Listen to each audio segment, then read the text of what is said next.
Buenas tardes, les doy la bienvenida a las panelistas, a las asistentes, al público presente.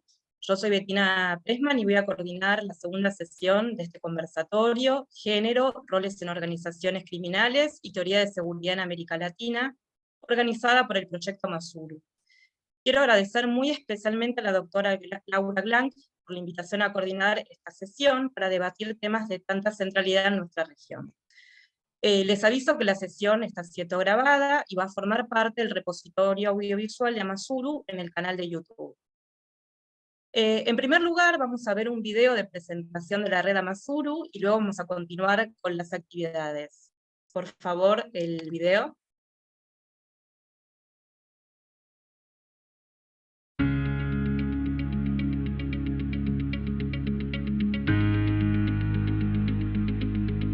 Hola, queremos presentarte a Masuru, una red de mujeres especializadas en seguridad y defensa en América Latina y el Caribe. Ya somos más de 400 mujeres de 25 países que tenemos experiencia, formación y trabajamos en áreas como investigación, docencia, periodismo, ONGs, así como organizaciones de orden local, nacional e internacional.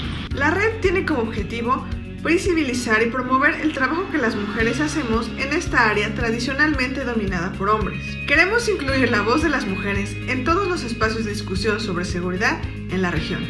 Contamos con un directorio público de todas las integrantes de la red, con un boletín colaborativo que difunde la producción escrita de las participantes. Y estamos diseñando un programa de mentorías para potenciar las capacidades individuales de las nuevas profesionales. Hemos planteado líneas de investigaciones que incluyan perspectiva de género y estamos creando sinergias con otras organizaciones y aliados estratégicos para beneficio de la red.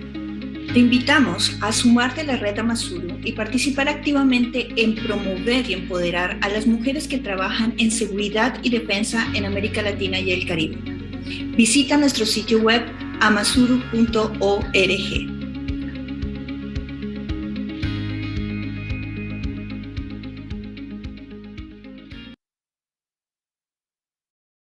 Ahora les voy a dar una información general sobre la sesión del día de hoy. El objetivo del encuentro va a ser fomentar la discusión sobre política y organizaciones criminales en Latinoamérica desde una perspectiva de género.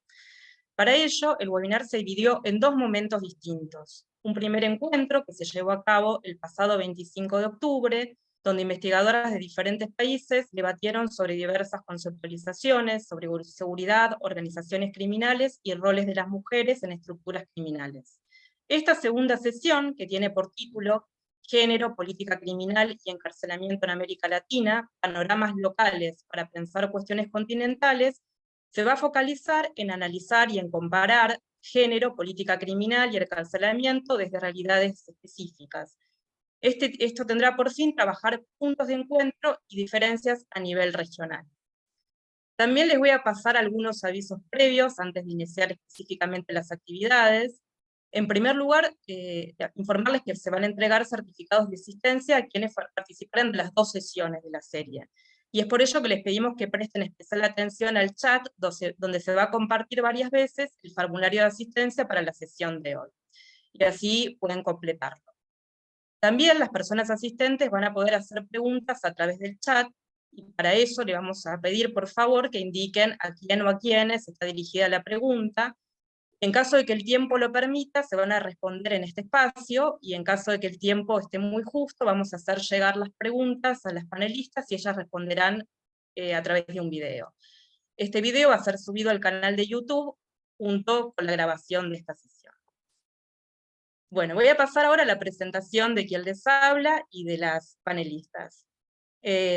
Mi nombre, bueno, como les dije, es Bettina Pressman, soy doctora en educación por el doctorado interinstitucional en educación de la UNSAM, UNTREF y UNLA en Argentina. Soy magíster en políticas sociales por la Universidad de Buenos Aires, también diplomada en género y políticas públicas por Flaxo, licenciada en sociología y profesora en sociología por la Universidad de Buenos Aires. Mis áreas de interés incluyen temas de políticas públicas, género y diversidad. Dicto clase en grado y posgrado en diferentes universidades en Argentina. También he participado como consultora en políticas públicas educativas, género y diversidad, en organismos públicos y en organizaciones de la sociedad civil.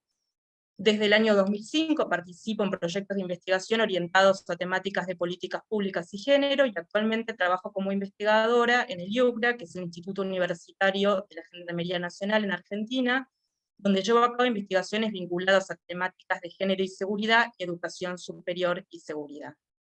Voy a presentar a la doctora Renata Monteiro, licenciada en Psicología y máster en Psicología Social, doctora en Psicología y profesora de la Universidad Federal de Paraíba, en Brasil, donde trabaja en el Centro de Ciencias Aplicadas y Educación. Es profesora permanente del programa de posgrado de Derechos Humanos, Ciudadanía y Políticas Públicas, y también del programa de posgrado en Trabajo Social de esta misma universidad, donde dicta clases sobre género y orienta a sus alumnas de maestría. Es coordinadora del Laboratorio de Investigación y Extensión en Subjetividad y Seguridad Pública, LAPSUS, donde coordina investigaciones teóricas y trabajo de campo desde la perspectiva de criminología feminista sobre mujeres, sistema de justicia, tráfico de drogas, familias y cárceles. La licenciada Fiorella Canoni es licenciada en Ciencia Política por la Universidad de Buenos Aires y está finalizando su maestría en Gobierno por la misma universidad. Cuenta con un posgrado en Políticas Públicas de Seguridad y Derechos Humanos de la Facultad de Derecho de la Universidad de Buenos Aires. Es directora nacional de Redactación Social en el Ministerio de Justicia y Derechos Humanos de la Nación y ejerce como docente e investigadora. Desde el año 2005 trabaja temas de derechos humanos, seguridad y cooperación internacional desde la función pública, con participación en espacios internacionales. Cuentan con varias publicaciones de artículos en revistas y capítulos de libros en relación a la teoría política, derechos humanos, género y seguridad. La doctora Claudia Palma Ramos, feminista, antropóloga, mujer y negra, licenciada en Antropología Social en la Universidad de Costa Rica en el año 2000, máster en Etnografía de la Universidad Autónoma de Barcelona en el año 2010, doctora en Estudios Especializados en Antropología Social por la Universidad de Barcelona, académica en régimen de la Escuela de Antropología de la Universidad de Costa Rica desde el año 2012, coordina el proyecto de acción social del tráfico y sus experiencias, mujeres y hombres en la cárcel de Costa Rica, coordinadora del Laboratorio de Etnología, Centro de Investigaciones Antropológicas, CIAN, docente de la Escuela de Sociología de la Universidad Nacional desde el año 2001, investigadora del programa de coyuntura de la Escuela de Sociología de esa misma universidad. Ha realizado trabajo de campo con diversas publicaciones de mujeres en Costa Rica y como consultora en diversos temas sobre equidad de género, derechos humanos y violencia. Ha participado en investigaciones sobre temas como salud y autocuidado de las mujeres, en mujeres con enfermedades crónicas, sobre mujeres en la ciencia y la tecnología, sobre salud sexual en personas adolescentes y trayectoria de mujeres en proyectos de autoconstrucción de vivienda. Desde el año 2008 empezó a trabajar con mujeres en el ámbito penitenciario y desde ese momento ha estado vinculada a temas de tráfico de drogas y justicia penal. Como docente desarrolla los temas de antropología de género, feminismo, etnografía e investigación cualitativa. Finalmente presento a la magíster Florencia Saboca Cluso. Florencia es licenciada en Economía por la Universidad Argentina de la Empresa y magíster en Estudios Internacionales por la Universidad Torcuato Di Tella. Sus áreas de interés incluyen los temas de género, diversidad sexual y violencia contra las mujeres y personas diversas. Se desempeña como consultora de género y diversidad en diversas organizaciones internacionales e institutos de investigación, incluyendo el Banco Interamericano de Desarrollo, el Banco Mundial, ERA y la Universidad George Washington, trabajando en investigación aplicada para mejorar los programas de violencia sexual y género en América Latina, África, Medio Oriente. Asimismo, tiene más de 5 años de experiencia trabajando para el gobierno de la ciudad y provincia de Buenos Aires, en Argentina, realizando monitoreo y evaluación de programas sociales con perspectiva de género. Bueno, voy a explicar ahora la dinámica del conversatorio, ¿sí? A cada una de las panelistas se le van a hacer 3 preguntas, van a hacer las mismas preguntas, y tienen 3 minutos para responder, ¿no? Se pide por favor que se acoten al tiempo previsto, y entonces comenzaríamos ya con la primera pregunta, dirigida en el orden de la presentación, por lo tanto comenzamos con la doctora Renata Monteiro. La pregunta sería, ¿de qué manera percibe la relación entre política criminal, violencia de género, de qué manera percibe la relación entre política criminal, violencia y género desde sus investigaciones. Le cedo la palabra. Perfecto. Em primeiro lugar, necessito agradecer a Masuro por organizar esse webinar. É prazer estar com meus colegas e estar debatendo sobre esse tema tão relevante em nossa região. Penso que não há como falar de política criminal, violência e gênero sem mirar para os assombrosos números de pessoas encarceladas em nossa região. Há classe, raça e gênero como determinantes para que o Estado atinja violentamente determinadas pessoas, com a militarização, a cárcel e muitas vezes com a morte. Quando leemos o novo relatório do World Prison Brief, é impressionante, pero não uma novidade, que a cada ano mais cresçam as taxas de mulheres encarceladas no mundo, e especialmente em nossa região. Desde o ano 2000, a taxa de encarcelamento de mulheres ha crescido 53%, e isto é demasiado se entendemos que a taxa de encarcelamento de modo geral é de 20%. E mais allá, o número de crescimento da população global é de 21%. 53% é número, les digo novamente, absurdo. São 714 mil mulheres e jóvenes encarceladas. Brasil é o quarto país que mais encarcela mulheres no mundo, pero não está solo.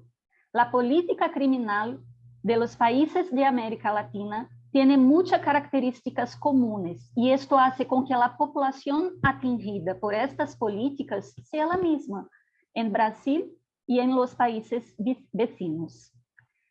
Desde a perspectiva da criminologia feminista latino-americana, cujos estudos muito bem representados desde Rosa de Lomo, Lola Añar de Castro e Carmen Hay de Campos, hasta as jovens investigadoras que estão contribuindo tanto com as temáticas locais e regionais e que apontam que há em curso processos de criminalização de pessoas pobres, excluídas de los espaços de trabalho formal, que vivem em zonas periféricas e que não têm acesso a políticas de saúde, de educação, nem nada.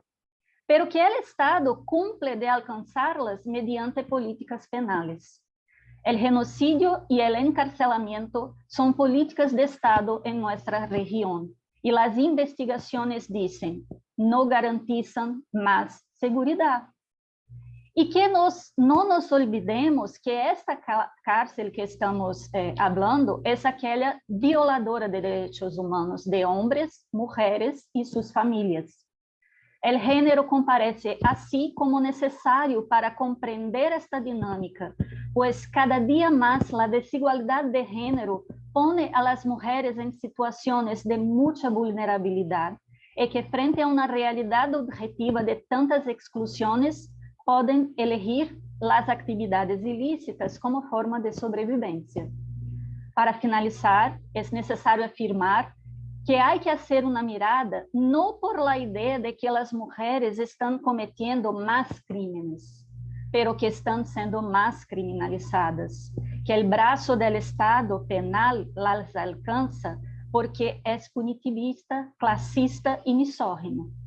Por lo tanto, política criminal, gênero e violência estão conectadas de maneira estrutural e se necessitam investigações que compreendam estas relações e possibilitem novas maneiras para cambiar esta realidade.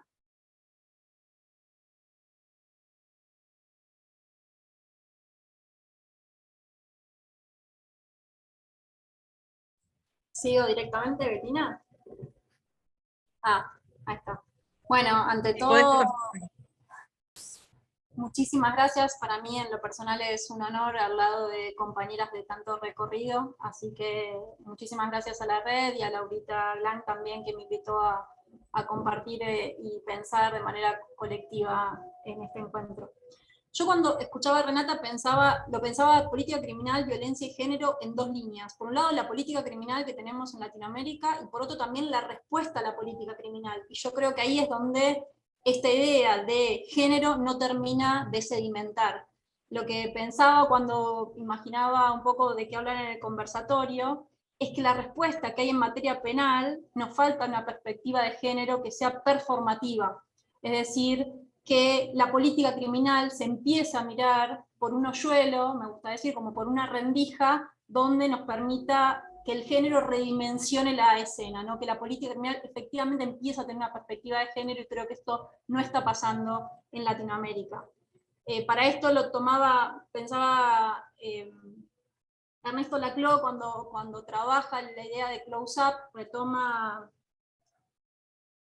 a Kopchek y plantea, hay una cita que me gusta mucho que dice, recuperando a Deleuze, quien el close-up no implica simplemente centrarse en un detalle dentro de la totalidad, sino que es más bien como si a través de ese detalle la escena completa se redimensionara.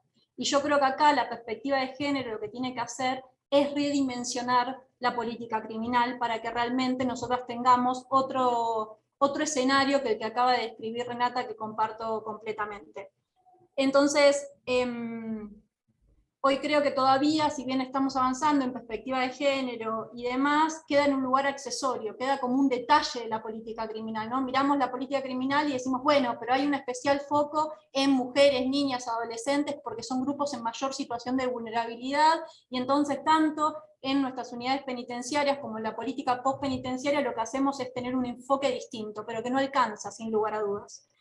Y entonces, si bien esto no logra sedimentar y efectivamente no logramos construir esta respuesta, cuando vemos los datos aparece un poco lo que ya describió Renata, ¿no? La realidad sí tiene una perspectiva de género clara. Digo, en la realidad, cuando vemos quiénes son las mujeres que terminan privadas de la libertad, nos encontramos con mujeres jóvenes, con escasos recursos, con una escolaridad incompleta, con falta de acceso al trabajo, atravesadas por múltiples situaciones de violencias, que es justamente este brazo punitivista del Estado el que llega quizá por primera vez como respuesta a todas esas situaciones que describimos. Hay una guía que a mí me gusta mucho, que es de la Comisión Interamericana de Mujeres, que plantea, en línea a lo que planteaba recién Renata, Argentina, Brasil, Costa Rica y Perú tienen más del 60% de la población carcelaria femenina por delitos relacionados con drogas. Y muchas veces esa comisión del delito, además, se vincula a la coacción de la pareja o de un familiar, con el cual esa mujer tiene un vínculo que está marcado y signado también por esas asimetrías y por esas lógicas violentas y patriarcales.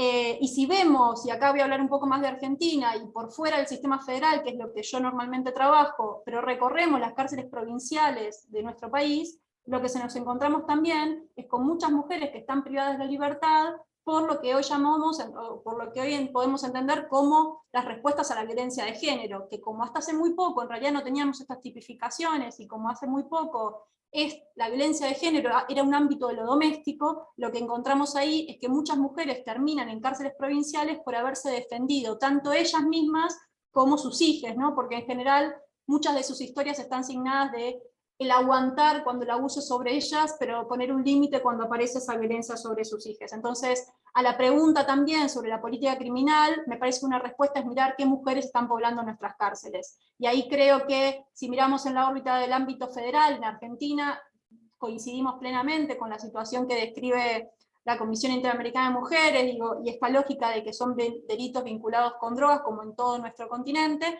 pero si vemos las cárceles provinciales, aún encima tenemos la problemática de que muchas de esas mujeres están privadas de su libertad por haberse defendido. Y por otro lado, en línea también a lo que planteaba Renata, si bien hoy sigue siendo la prisionización de las mujeres es mucho menor, significativamente menor a la de los hombres, el aumento o cómo va creciendo el porcentual ha aumentado muchísimo más en el caso de mujeres. Digo, estamos hablando de que en mujeres tenemos alrededor de un 7% de población femenina privada de la libertad, frente al otro 93% que son hombres. Ahora ese incremento gradual que se ha dado ha sido mucho más amplio en mujeres que en hombres. Y por otro lado, cuando hablamos de esto también, que es algo de lo que creo que pensé para otra de las preguntas, estamos solamente focalizando en las mujeres que están privadas de la libertad, porque después tenemos otras mujeres que tienen otras posiciones subjetivas como familiares, y rescato, Renata, que hayas mencionado a las familias, porque es algo que en los ámbitos más del Estado o en organismos internacionales todavía no hemos logrado instalar. Aún no se habla de la familia que está atravesada por la ley penal. Digo, nosotros sabemos lo que pasa cuando una mujer está privada de la libertad, cómo tiene un efecto devastador para ese grupo vincular, que aparte, como estamos en sociedades estructuradas de una manera donde el cuidado está a cargo nuestro, esas estructuras vinculares se ven afectadas fuertemente por la ausencia de esas mujeres que son jefas de hogar, y por ende ese sostenimiento no solo emocional sino también económico se ve afectado. Así que para finalizar, digo, creo que la idea de violencia y género no cabe duda que tienen una relación muy íntima, pero creo que cuando pensamos en la política criminal y pensamos en relación a quienes poblan nuestras cárceles, también vemos esta intersección de estas variables, pero cuando pensamos en las respuestas que estamos dando a esa política criminal, creo que nos falta muchísimo trabajo para que efectivamente nuestras políticas públicas tengan ese enfoque de género, y esto lo estoy viendo en la práctica, en la gestión, digo, y que por más buena voluntad que tengamos los funcionarios que estamos en ciertos ámbitos, digo, van destinadas al fracaso si no logramos que efectivamente sedimente la idea de que hay que empezar a pensar desde una perspectiva de género, y que el género debe ser central cuando estamos hablando de mujeres y cárceles. Bueno, muchísimas gracias, Fiorella. Le cedemos la palabra a Claudia. Hola, ¿qué tal? Bueno, muchísimas gracias primero por la invitación a Masuru, y por supuesto a Renata, que ha sido mi contacto y que me invitó a este espacio también. Bueno, yo pensé algo un poco más en el corte del estructural, ¿verdad? Porque en Costa Rica nos hemos preguntado si nosotros tenemos una política criminal. Pero si entendemos esa política criminal como la creación social y política, por supuesto, de figuras delictivas y su correlato en términos de penalización, esta está íntimamente ligada con los patrones socioculturales construidos sobre las personas y lo que se espera de ella, en este caso sobre los hombres y las mujeres, ¿verdad? Por ejemplo, la violencia que está construida en códigos del comportamiento de lo masculino, así es la respuesta del tipo de delitos que se cometen, y así por supuesto que también es la respuesta de las acciones a estos delitos. En Costa Rica, yo no sé cómo eso es algo que a mí me interesaría comparar en los otros países de Latinoamérica, pero en Costa Rica existen al menos como 25 tipos de delitos más que cometen los hombres o que están tipificados en los hombres y no en las mujeres, ¿verdad? Eso es algo sumamente interesante, y son precisamente estos tipos de delitos que están asociados a elementos que tienen que ver con lo masculino. Pero la violencia resulta de la construcción de estos estereotipos y del tipo de penas que se usan para tratar de encauzar a las personas.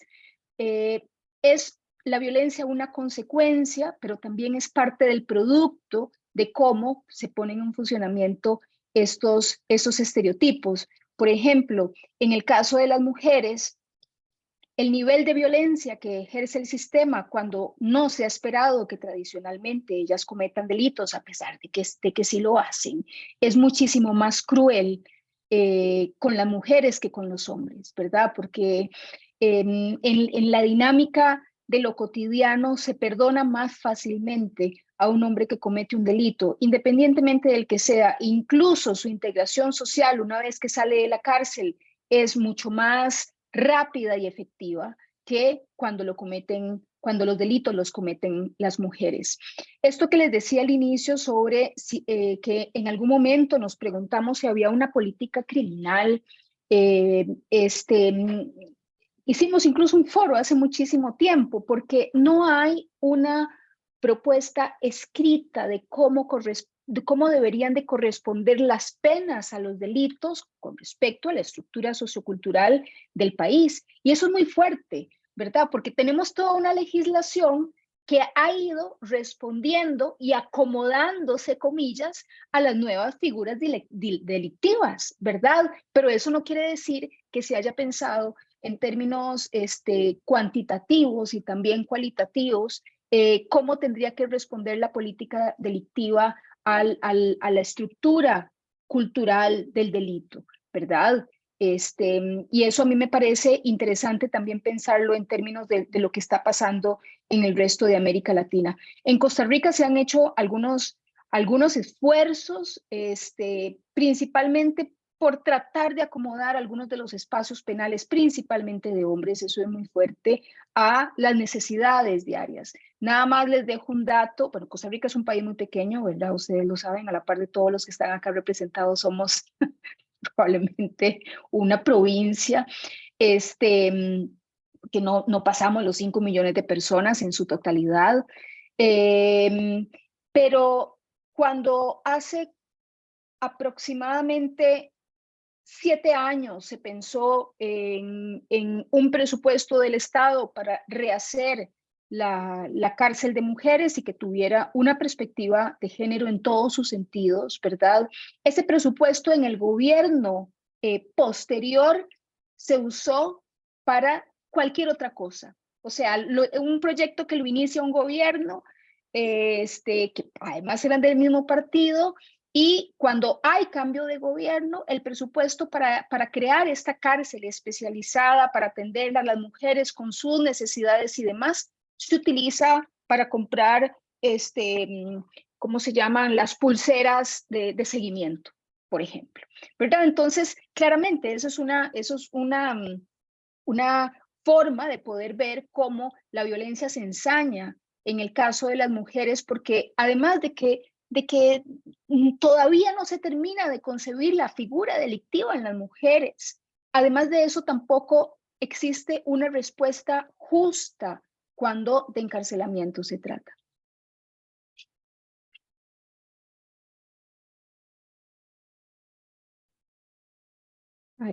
Muchas gracias, Claudia. Le tocaría entonces a Florencia la primera pregunta. Muchas gracias, Betina. Bueno, primero que nada, buenas tardes a todos, creo que para todos ya es de tarde. Muchas gracias a Masuru por la invitación a participar de este webinar. Es un honor estar con este nivel al lado de este nivel de panelistas, y gracias especiales a Carolina y a Laura que me invitaron. Bueno, yo a través de mi investigación lo que he notado quizás es la falta de perspectiva de género en la política criminal. Yo me he dedicado a investigar en Honduras la relación entre la presencia de maras y pandillas y cómo esto afecta o aumenta la violencia contra las mujeres y el femicidio. Y justo Honduras es un país donde esta relación se mide, ¿no? Digo, también analicé otros países que no tienen cifras oficiales de esta relación, pero Honduras sí, y lo tienen también incluido en su legislación. Este dato no lo produce el gobierno, sino la academia, pero ha logrado tanta aceptación que se toma como oficial, y aún así, cuando vos vas y hablas con las académicas y académicos que producen esta información, les es muy difícil que estos datos se utilicen para informar la política criminal. Por otro lado, las políticas presentes hoy en día no solo no han sido efectivas, sino que han reproducido la desigualdad y la violencia hacia las poblaciones más afectadas por la marginalidad y la pobreza. Y un poco lo que veo en mi investigación, que como decía se centra un poco en violencia sexual basada en género, es que este tipo de violencia se convierte en una reafirmación del poderío masculino. Entonces sabemos que el machismo y el modelo patriarcal se encuentra presente a lo largo de Latinoamérica, y está arraigado culturalmente en las desigualdades de género que atraviesan las divisiones de clases y abarcan los atributos de estatus social, riqueza material y una predilección por la violencia, y sin embargo el machismo y sus manifestaciones varían de acuerdo a las oportunidades de masculinización a los que están expuestos los hombres a lo largo de su vida. Y digamos que existen ciertos factores que pueden llegar a promover esas características, ¿no? Autores como Baird apuntan a que ante la negación del capital masculino por obstáculos estructurales como la imposibilidad de acceder al sistema educativo, a un trabajo formal y remunerado, entre otras cosas, en muchos casos resulta en que se recurra a medios alternativos para obtener este capital, y en ese sentido el estatus que provee unirse a grupos delictivos criminales resulta muy atractivo para trascender esa situación. En América Latina esto puede verse en la participación en actividades ilícitas o narcotráfico, y específicamente en Honduras en la participación en maras y pandillas. Y una de las características que se presentan en estos grupos es la exhibición de la fuerza y el control sobre las mujeres. Entonces la incorporación de esta perspectiva al diseño de la política criminal, como decían todas las panelistas, me parece debería ser digamos, esencial y tenía en cuenta, pero al menos yo en lo que he investigado en Honduras no he visto que sea una práctica común. Gracias. Bueno, muchísimas gracias, Florencia. Pasamos entonces a la segunda pregunta, también dirigida a todas las panelistas, y que es la siguiente. ¿En qué objeto de estudio se ha basado para comprender la realidad de las mujeres en su país? Y una segunda parte de esta pregunta es, ¿de qué manera los resultados y análisis producidos por su investigación reflejan la realidad de América Latina? Y comenzamos, digamos, nuevamente con la ronda que iniciaba Renata.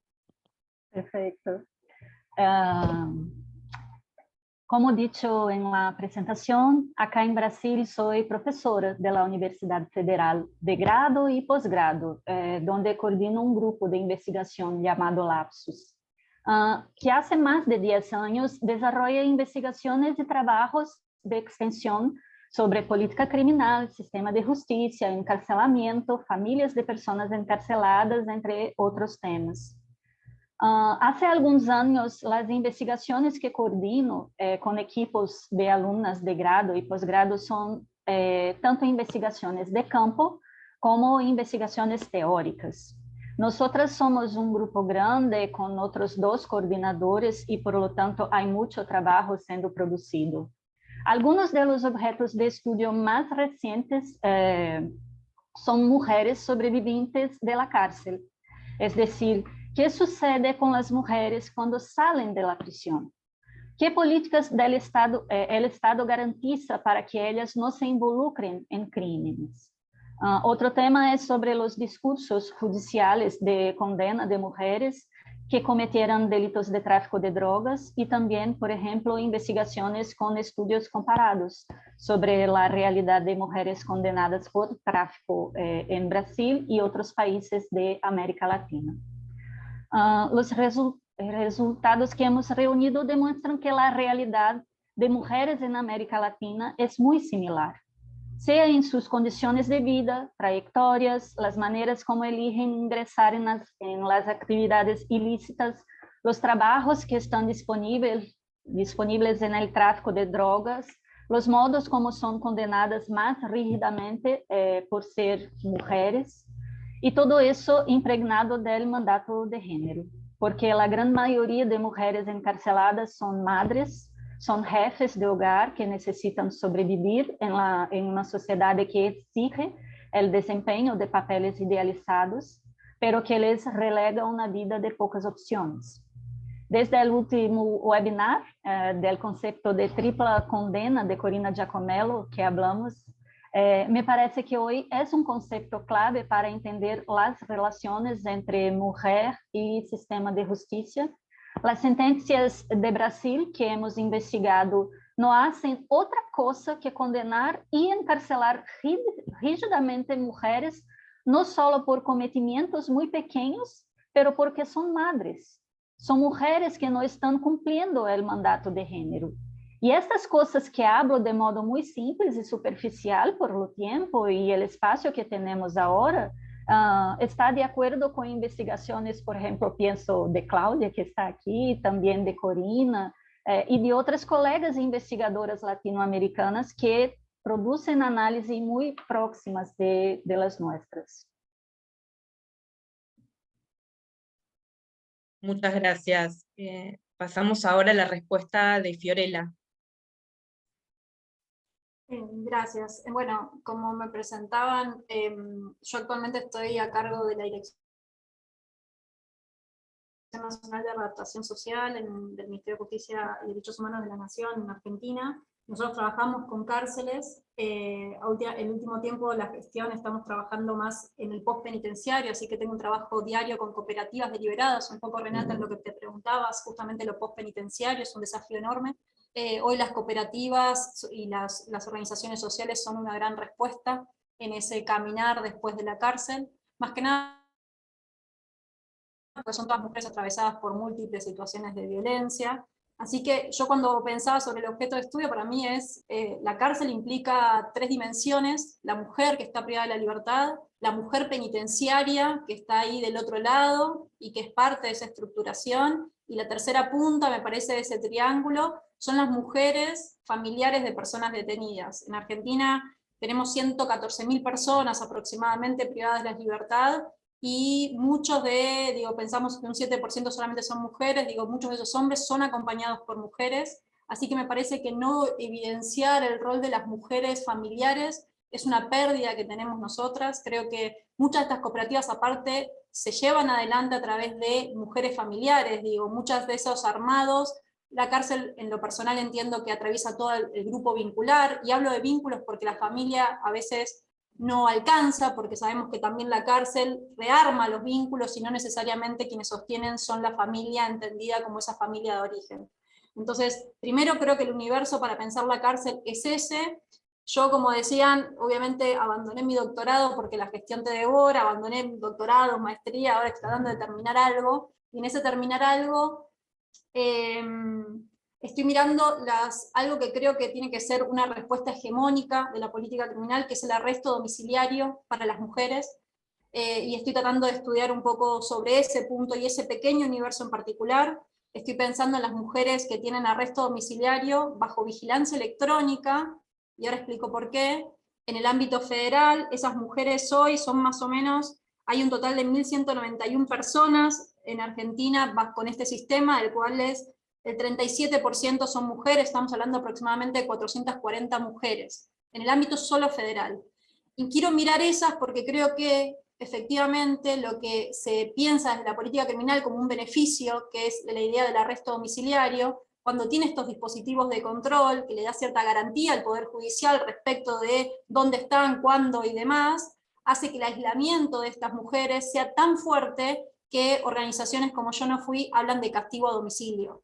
Y me parece que ahí hay un punto central y nodal para poder entender que si realmente queremos nuevas herramientas que disputen la hegemonía que tiene la cárcel como única respuesta, tenemos que empezar a pensarlo desde esta lógica. Por eso me parece tan interesante pensar al género desde un enfoque no solo transversal, sino central para poder pensar estas herramientas, porque aún esto que podría ser un beneficio, cuando la ejecución de la misma no tiene perspectiva de género, y esa mujer tiene una prisión domiciliaria para hacerse cargo de sus hijos, y no puede acompañarlos al médico, no los puede llevar a la escuela, no puede ir a trabajar para sostener a esa familia, juega un rol totalmente contrario. Y lo digo trayendo la voz de muchas de estas mujeres. Por primera vez estoy cerrando un ciclo de mujeres con arresto, que es la primera vez que logramos juntar a 30 mujeres, para lo cual hicimos una convocatoria de 100, pedimos 87 autorizaciones al Poder Judicial, que creo que es otro actor fundamental para este debate que estamos teniendo, y solamente autorizaron a 27 mujeres. Estamos hablando de que solo un 33% de autorizaciones fueron otorgadas, lo cual implica que sin esta articulación con ese otro actor, que es el Poder Judicial, por más que pensemos el acceso a políticas públicas, esa idea de que están totalmente aisladas, y esa disposición de la justicia de que no salgan de sus domicilios, hace que estas medidas sean en un punto inútiles, y por mucho que podamos proyectar sobre esto, no va a disputarle nunca la hegemonía a la cárcel, ¿no? Y ahí me buscaba hoy 2 fallos que tengo en mi poder para pensar también por qué es tan necesaria la perspectiva de género. Tengo un fallo que es de diciembre del 21, donde un juez hace un análisis de una causa sobre una chica y termina, voy a contárselos para no hacerlo tan largo, hay un párrafo que dice muy bien. Dice, claramente se puede observar que XX se encuentra frente a una quíntuple vulnerabilidad. Por ser mujer, por ser niña, menor de 18 años a la edad del momento de los hechos, por ser víctima de violencia sexual, física y psicológica por parte de su padre, y de género por parte de su actual pareja, con quien se vio imputada en todos los hechos por los cuales se investiga, y que la mayoría de ellos intentó huir dejando a esta chica echada a su suerte. Lo que nos lleva a pensar que la imputada podría haber estado condicionada, obligada, o simplemente no podía consentir su participación en los mismos. XX resulta vulnerable también por su situación de pobreza extrema, la que constituye una causa de exclusión social, tanto en el plano económico como en el plano social y cultural, y supone un serio obstáculo para el acceso a la justicia, especialmente a aquellas personas, como en el caso de la acusada, por la cual también concurre a otra causa de vulnerabilidad. Y por lo último, resulta vulnerable por hacerse implicada en un proceso penal. Esta me parece que es la justicia que queremos, y esta es la justicia que estamos planteando, Y del otro lado, tengo un fallo posterior a ese, donde a una mujer con arresto logramos conseguirle una salida laboral, y esta es muy breve, en la cual voy a ir directo a lo que dice. Adelanto que me opondré a la misma por las razones que expondré. Era un pedido de autorización para poder salir a trabajar, y dice, en el caso que nos ocupa de XX, usaremos de vuelta, que se otorgó para estar al cuidado de sus hijos menores de edad, dice, por ello, sin perjuicio de que la nombrada cuenta con un familiar cercano para ocuparse del cuidado de los menores, lo cierto es que permanecerá fuera de su domicilio y lejos de sus hijos todos los días de la semana, durante varias horas, por lo cual resulta demasiado excesiva la pretensión efectuada. Amén de que las salidas laborales podrían resultar beneficiosas para la condenada, lo cierto es que es desvirtuado el fundamento esencial del arresto domiciliario concedido. Y sigue. Entonces digo, me parece que un poco es esto, digo, una justicia que entiende cuando analiza una causa que quien está en el lugar de victimaria también es víctima, y otra justicia que frente a la oportunidad de una salida laboral que le permite sostener a esa jefa de hogar a su familia, encuentra que pasan muchas horas. Yo me gustaría decirle a ese señor juez que estoy desde las 8 de la mañana fuera de mi casa y que probablemente llegaré a las 8 de la noche, por lo cual mi hija hace 12 horas está sin su madre y no me considero mala madre por eso. Y creo que un poco esta es la discusión. Bueno, muchísimas gracias, Flora. Pasamos ahora entonces en la ronda de la pregunta a Claudia. Bueno, muchas gracias. Creo que en algún momento podemos después compartir, ¿verdad? Sí, Más sí, la allá idea es de lo de establecer la las ronda de preguntas que fuese un cierre. Sí, un Bettina, cierre, no digamos. te voy Exacto. a desarmar nada. Bueno, el objeto de estudio que he estado trabajando desde el 2008, que es prácticamente cuando empecé a trabajar temas de cárceles, tiene que ver con las experiencias de las mujeres que han llegado a la cárcel por tráfico de drogas, ¿verdad? Ese es como el objeto en sí mismo. Esto, por supuesto, a través de las mujeres que han estado en los centros penales, mientras he estado realizando de campo, pero también a través, o sea, conocer esa experiencia a través de otras personas vinculadas en el ámbito penal, ¿verdad? Porque finalmente la experiencia en un delito, si bien es cierto, es algo que no se puede transmitir, sino por la experiencia propia, la ubicación o el análisis de ese delito en contexto se amerita poder explorar muchísimo más allá, por ejemplo, que este caso en las mujeres. Entonces, a pesar de que a mí me ha interesado mucho lo que pasa con las mujeres por los temas de desigualdad y exclusión social, siempre he tratado de también indagar qué es lo que pasa con los hombres en estos mismos temas. Este es un delito, por supuesto, en el que se ven reflejados todos los procesos de desigualdad y exclusión, no solamente en Costa Rica, sino en América Latina, ¿verdad? Y aquí hay algo muy interesante por las características que comparten las personas que se vinculan a este delito. En mi criterio, el delito de tráfico de drogas es un delito económico, no va más allá, o sea, la penalización que la compartimos en todos los países con respecto a la violación a la salud pública es, por supuesto, un poema, ¿verdad? O sea, es una forma de crear una figura delictiva detrás de un delito que es absolutamente económico y estructural, porque la figura de la salud pública no existe, no hay una persona que es atentada cuando se comercia con el tráfico de drogas. Obviamente que sí existe violencia con todos los impactos coyunturales ¿verdad? Que genera la misma violencia. Y que genera el mismo tráfico. Pero algo que pasa acá y que pasa en el resto de América Latina es que en el caso de las mujeres están subrepresentadas en la cárcel, tal y como ya las compañeras lo han dicho, en términos porcentuales están subrepresentadas, pero el delito del tráfico de drogas es un delito sobrerepresentado para la cantidad de mujeres que están en la cárcel, ¿verdad? O sea, y eso lo vemos que se repite en nuestros países y eso habla de que hay elementos estructurales que se comparten en América Latina que además convierten al tráfico de drogas en un delito estructural, ¿verdad? Que atraviesa una buena parte de nuestra historia y que también es producto de un ordenamiento económico atravesado por la moral, por supuesto, ¿verdad? Entonces es en eso en lo que he estado trabajando últimamente. ¿Y cómo se refleja esto en las realidades de las mujeres de acá y en América Latina?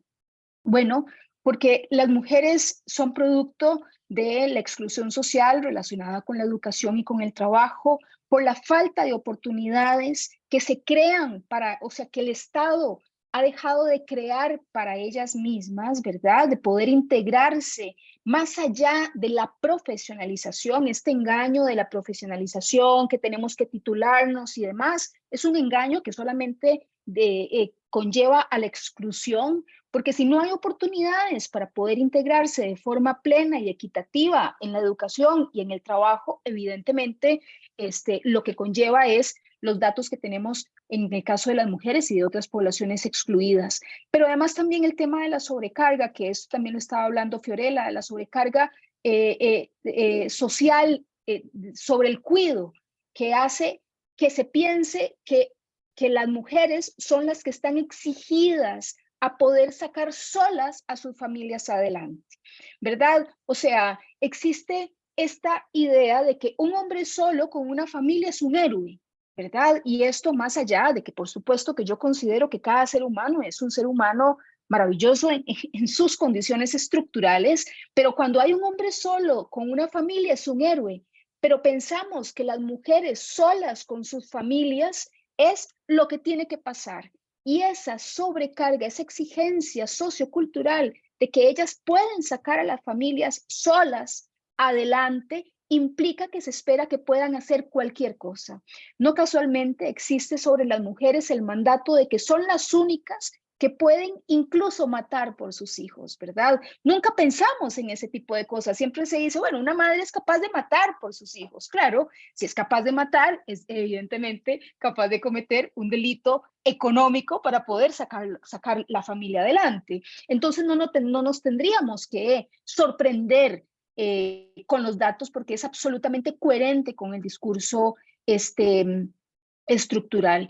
Y por supuesto que la división sexual y social de las tareas que hace que esto sea un sacrificio para las mujeres, pero no para los hombres, ¿verdad? Y yo creo que el peso de la penalización en las mujeres, con las condenas que van más allá de la cárcel y que también Fiorella nos estaba diciendo, impiden que ellas se puedan integrar de forma plena, ¿verdad? Y que puedan recuperar sus propias vidas cuando han pasado por algún delito y han pasado por la cárcel, porque implica el señalamiento constante de sus errores, más allá de que, independientemente del tipo de delito que cometa. Bueno, Claudia, muchísimas gracias. También súper completa la exposición. Pasamos para el cierre de esta pregunta a Florencia y ya después vamos a pasar a la tercera.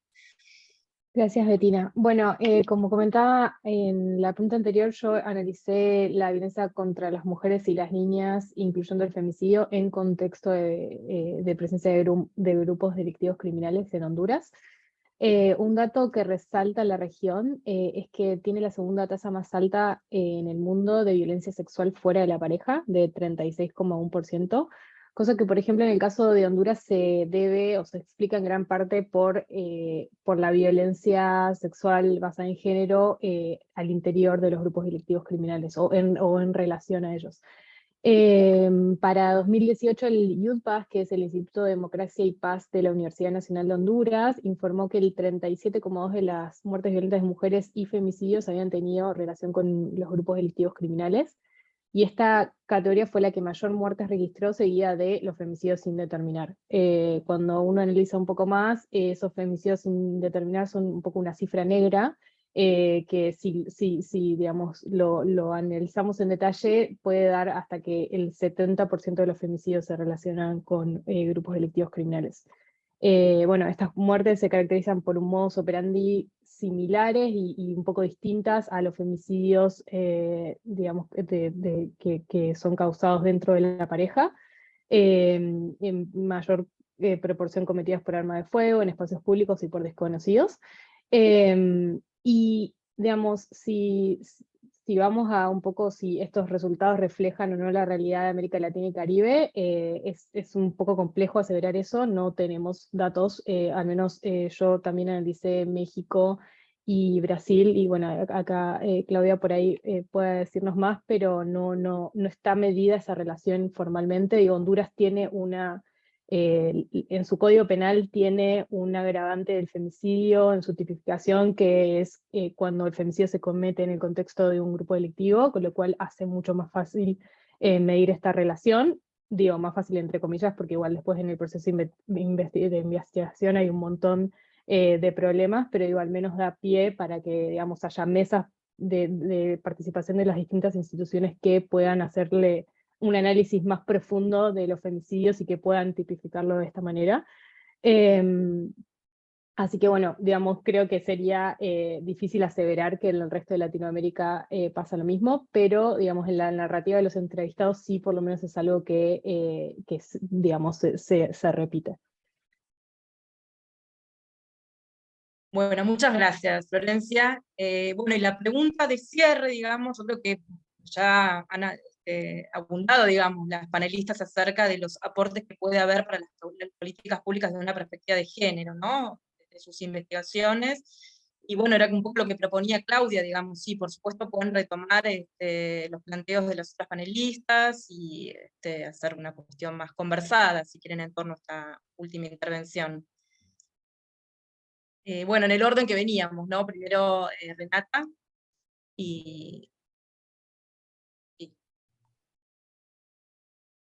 Sí.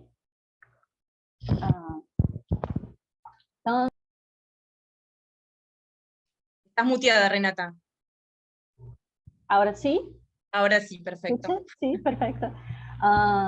Voy a empezar por proponer otro concepto. Hablé de tripla condena, pero este otro concepto me parece crucial para los estudios sobre mujeres en América Latina, que es de feminización de la pobreza. Relatorías de organizaciones internacionales, investigaciones científicas, datos estadísticos, vienen puntuando que las mujeres son el grupo social cada vez más pobre. Las familias que tienen mujeres como jefes de familia tienden a ser más pobres. Y esto es resultado de las desigualdades de clase, raza y género, que son estructurales en el modelo capitalista y que en cada país, en su contexto histórico, se ha producido de una manera. En América Latina, el escenario del capitalismo dependiente produce rasgos en común para nuestras realidades.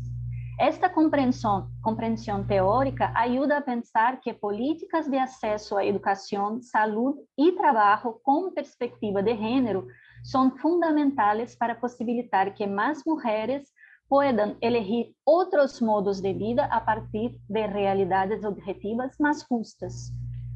De hecho, también es esencial puntuar que estas desigualdades construidas históricamente no se dieron sin resistencia. Me encantan los estudios de Silvia Federici, Rita Segato y Verónica Gago, que al mismo tiempo que demuestran cómo las economías se fundan en una superexploración del trabajo de las mujeres, también afirman la fuerza que nuestros colectivos, las comunas, la vida en común y en solidaridad que producimos es una resistencia, una potencia feminista. Desde ahí que producir investigaciones con mujeres, investigaciones de campo, no solamente sobre ellas, pero con ellas, es la mejor forma de dibujar políticas que sean efectivas. Además, espacios de intercambio entre nosotras, como este que producimos hoy, organizado por Amasuro, gracias Amasuro, es fundamental para comprender lo que tenemos en común y también nuestras diferencias. Experiencias que nos permiten inventar un nuevo, que amplíen nuestra mirada o que nos traigan más preguntas, pero que nos pongan en movimiento. Movimiento por un mundo más justo para todas las personas.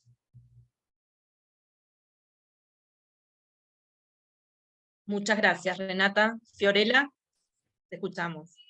Sí, yo voy a dejar tiempo a mis compañeras porque la verdad es que un poco creo que ya lo fui planteando. creo profundamente que estamos ante un desafío que quizás es poner en tensión, una pensaría desde donde está parada, que es el concepto de ciudadanía, pero casi me animo a decir que es el de ser humano. Me parece que hasta que no empecemos a deconstruir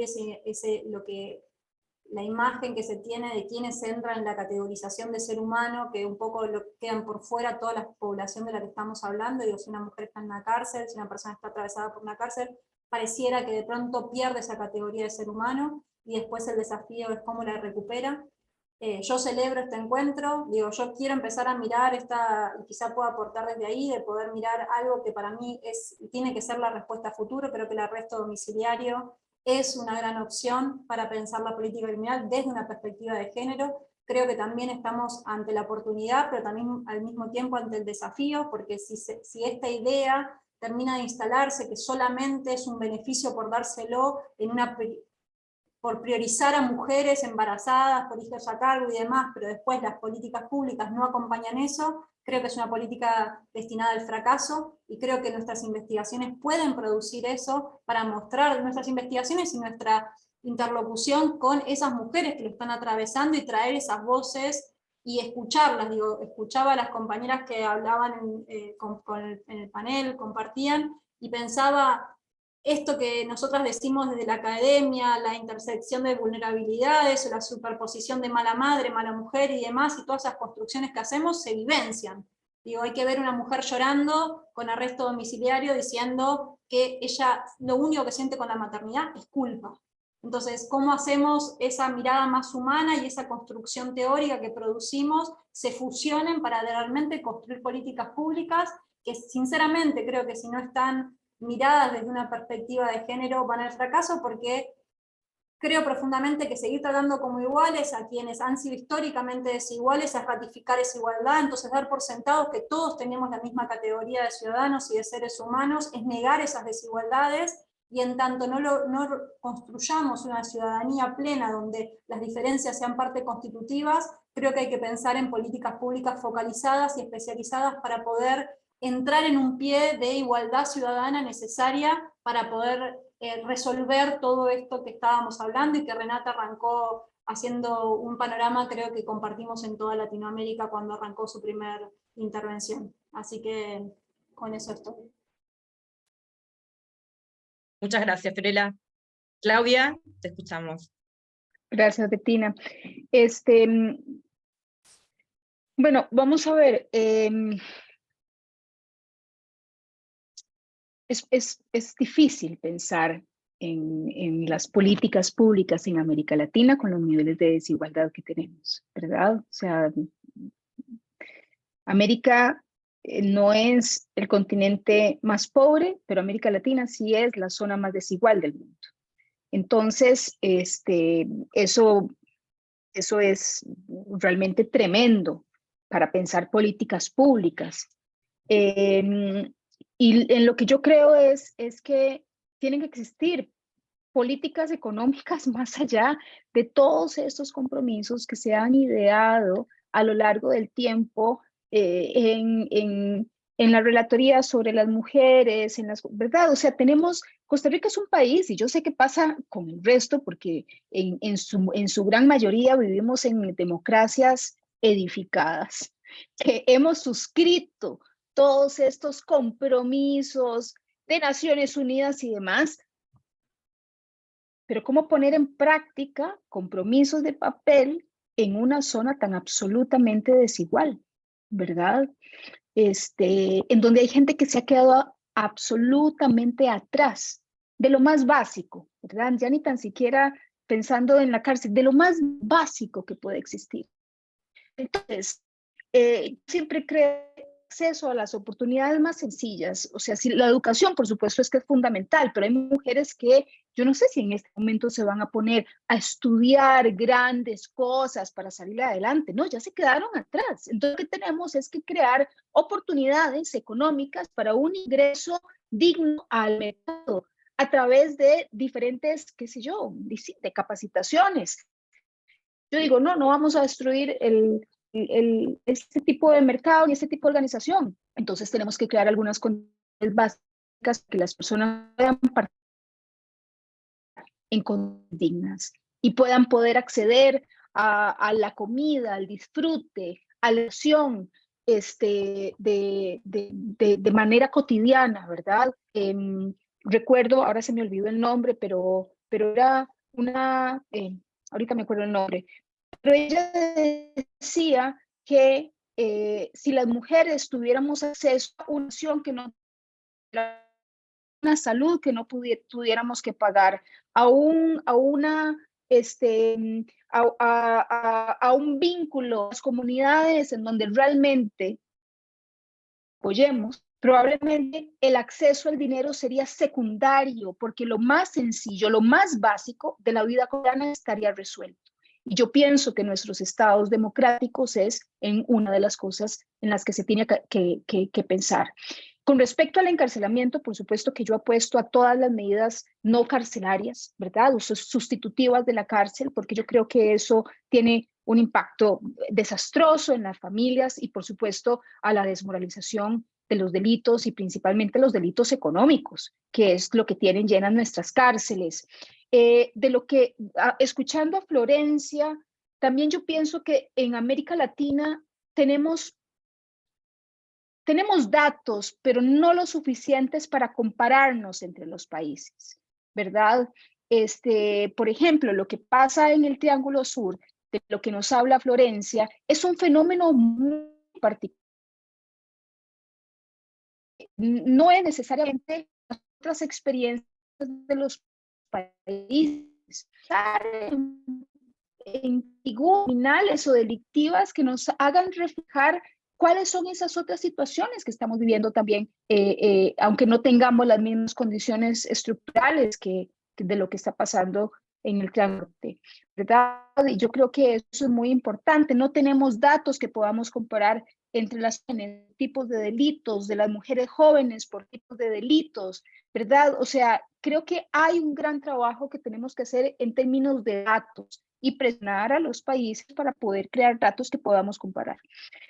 Muy, muy importante. Y retomando algo que dijo Renata sobre la feminización de la pobreza, Saskia Sassen ahora habla de la feminización de la sobrevivencia, ¿verdad? Porque finalmente las estrategias de sobrevivencia han sido creadas por las mujeres, por la exigencia social de poder sostener la vida cotidiana de todas las personas que están a su alrededor. Entonces, a mí eso me parece súper importante, ¿verdad? Porque finalmente hay estrategias para salir adelante. Hay estrategias para no terminar de morirse, y el Estado le va cayendo constantemente y va destruyendo, ¿verdad? Todo ese tejido que incluso pensando en los delitos, es una forma de respuesta, sin lugar a dudas. Es una forma de respuesta a los desastres políticos y económicos de nuestra latitud. Muchísimas gracias por tus aportes, Claudia. Bueno, para el cierre de esta última parte, vamos a escuchar entonces a Florencia. Bueno, bastante difícil agregar algo después de todo lo que dijeron las demás panelistas. Creo que íbamos haciendo un poco de foco por ahí en el contexto de Honduras. Creo que es importante poner obviamente el foco en la agenda de género y cómo, digamos, cómo se intersecciona esto con las políticas públicas. Y yo creo que esto implica no solo analizar cómo esto afecta a las mujeres, sino también un poco analizar los modelos de masculinidad que se proponen en la sociedad y ver cómo se pueden cambiar, ¿no? O cómo se pueden, digamos, ayudar esas masculinidades también digamos, a llegar a otro modelo, por decirlo así. Entonces, creo que por un lado eso, en el caso de Honduras es muy importante porque es, digamos, uno de los factores principales del inicio de la violencia. Y por otro lado, creo que, bueno, un poco mis compañeras lo mencionaron, pero creo que el acceso a la justicia de servicios para sobrevivientes de violencia es muy importante. Sabemos que es algo difícil de acceder para todos los tipos de violencia. Cuando se trata de crimen organizado es mucho más difícil. En general no hay, o sea, no hay denuncia, no hay respuesta del Estado, no hay lugar seguro a donde ir una vez que uno hace la denuncia.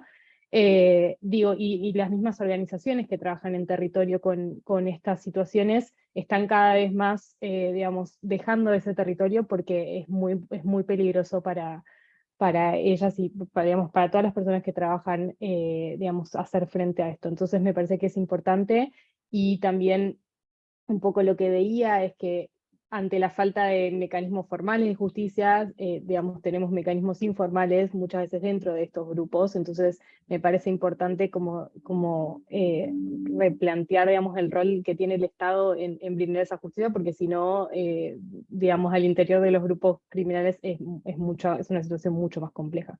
Entonces, creo que eso, y muchas gracias a todas. Bueno, muchísimas gracias, Florencia, también por tu aporte. Bueno, yo creo, no veo preguntas en este momento en el chat, ¿sí? Por lo tanto, me parece que, bueno, como para ir cerrando, lo pequeño aporte, digamos, lo que me parece de lo que escuchamos, digamos, con tanto fundamento, a partir de las investigaciones, de las intervenciones en gestión, que han propuesto las panelistas, no solamente en el campo de las políticas públicas criminales, sino en términos de las políticas públicas en sentido ampliado, ¿no? Me parece que lo que surge también es una serie de, bueno, nuevos interrogantes, me parece que son, que genera, digamos, bastante inquietud, digamos, para nuevas investigaciones. Retomo lo que planteaba Claudia, ¿no? Respecto a las políticas públicas comparadas, ¿no? Tanto en el campo de la seguridad como en términos de las políticas públicas en general. Hay muy pocos datos en general a nivel de los países y mucho menos a nivel de la comparación, así que me parece que eso es una inquietud sumamente interesante, ¿no?